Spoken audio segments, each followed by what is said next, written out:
There was a recent death in custody in Australia's Northern Territory, which has been controversial to say the least. The public discourse has been focusing on things that are mostly irrelevant to the case, in my opinion. The true heart of the matter is whether the force used to arrest this man was reasonable and proportionate. If it was, these police didn't do anything wrong. If it wasn't, then they can be blamed for killing this man, and action should be taken against them. About 1:10 p.m. on Tuesday the 27th of May 2025, 24-year-old Kumanjayi White, who was an Aboriginal man with intellectual disabilities, was confronted by staff while he was allegedly stealing food at a supermarket in Alice Springs in Australia's Northern Territory. He then assaulted a security guard before two plainclothes police arrested him. Kumanjayi White was restrained on the ground by the police. When he stopped breathing, police started CPR and he was taken to Alice Springs Hospital by ambulance, where he was pronounced deceased about an hour later.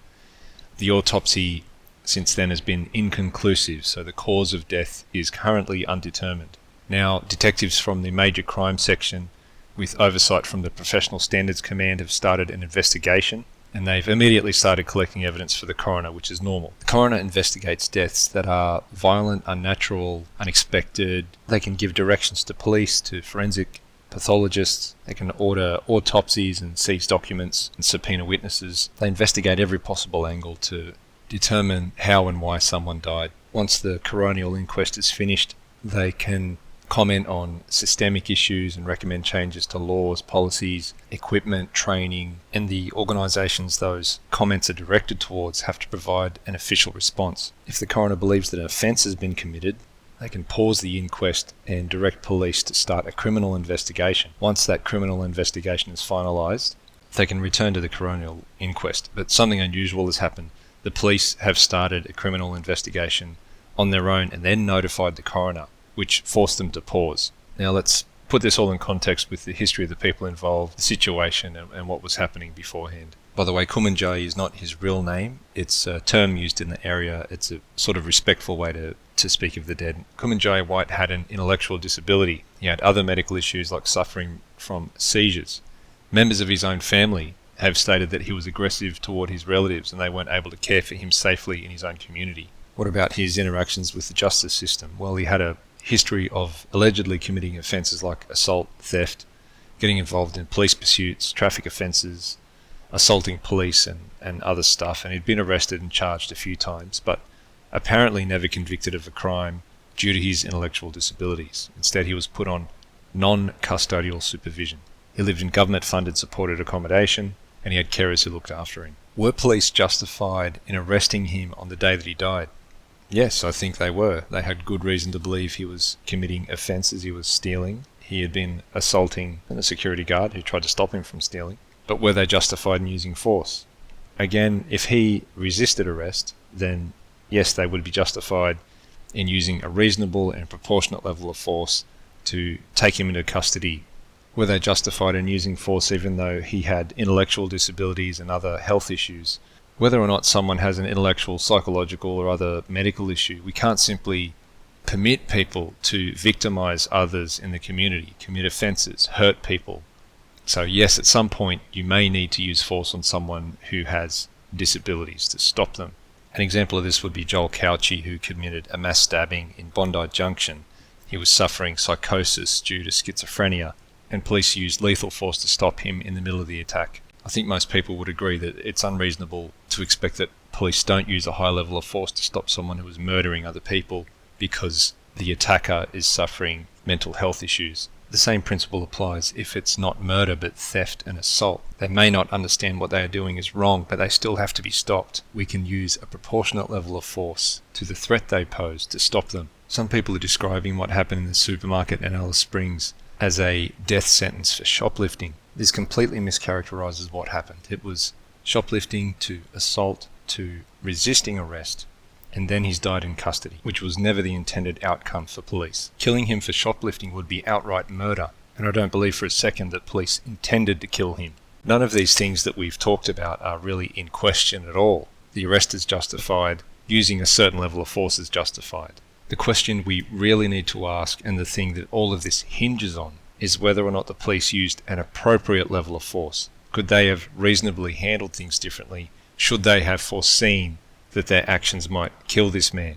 and depending on the answer, the police may have committed a crime themselves. Until we have the outcome of the criminal or coronial investigations, until we see all the evidence available, we can only speculate.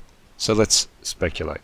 The initial autopsy was inconclusive. There wasn't anything obvious like blunt force trauma, stab wounds, gunshot wounds, etc. Nothing obvious you can point to and say that definitely caused his death, although there's a lot more work to do. There's further examination and tests to be done. So that could change in the future. When someone dies in custody, we can't assume that excessive force was used. We have to prove it. People have died while just being in the presence of police with zero force used. When you're walking past random people in the street, some of them might die if you ask them to run up a flight of stairs. I personally knew a 35-year-old man who died last year while playing touch football, and no one knew of any health issues that he might have had. So no matter what, there are always going to be the occasional deaths in custody. But in the case of Kumanjayi White specifically, what kind of evidence do we have in the public domain about the level of force used? We do have some comments from witnesses who spoke with journalists anonymously. They saw a plainclothed officer tackle the man and pin him to the ground with his knee on his neck. He was pinned down and he was told to stop resisting, the witness said, and the guy was crying. He was crying loudly, saying, "Mama, mama." The witness said the person restraining Kumanjayi White called for police backup. The police came and they handcuffed him and they flipped him over and he wasn't breathing, he said. Some customers were also yelling at them to stop. In describing the knee behind the head, it's quite possible Kumanjayi White was held in the prone position. It's difficult to put your knee behind someone's head to control them without the subject being face down. It's been long recognised that there is a risk of positional asphyxiation associated with the prone position to restrain someone. The amount of time spent in this position, the pressure used, and the medical condition of the subject are all important factors. There's a publicly available document from the Northern Territory government, which is a direction that the security industry must agree to follow. This is from the document. The following mechanisms or methods of application of force can cause asphyxia, so must be avoided by all security providers. Stabilization or restraint of a person in a prone position, i.e. face/stomach down, except as an emergency measure for a period of seconds. Use of security provider body weight or knees to maintain a person in the prone position. Restraint of a person by severe containment within a confined space. Application of force to the neck/throat region, including carotid arteries or windpipe. Measures which aggravate the effect of a prone position, e.g. forcing arms or legs onto the body. And use of several security providers to restrain a person on the ground. If the security industry has to follow this, then surely police would receive similar instruction at a minimum. I've previously made a video about my thoughts on the prone restraint and positional asphyxiation. I'll put a link in the description for that. The other thing we know is that the police officer who arrested Kumanjayi White the day he died was also in a very similar incident on the 12th of January this year at the same supermarket. And this is a photo of him restraining a 29-year-old woman after she was allegedly caught shoplifting also.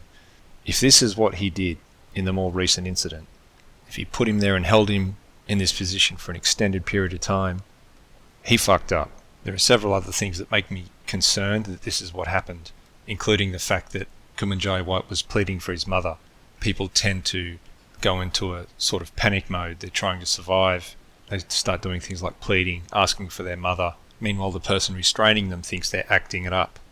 I tend to apply Hanlon's razor in this kind of situation. Never attribute to malice that which can be adequately explained by stupidity. This would be another example of the kind of incident that I've been speaking out about on this channel.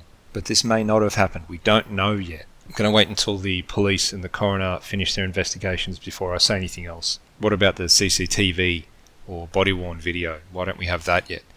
There may be footage from police or the supermarket or something recorded by witnesses, so why aren't they releasing it?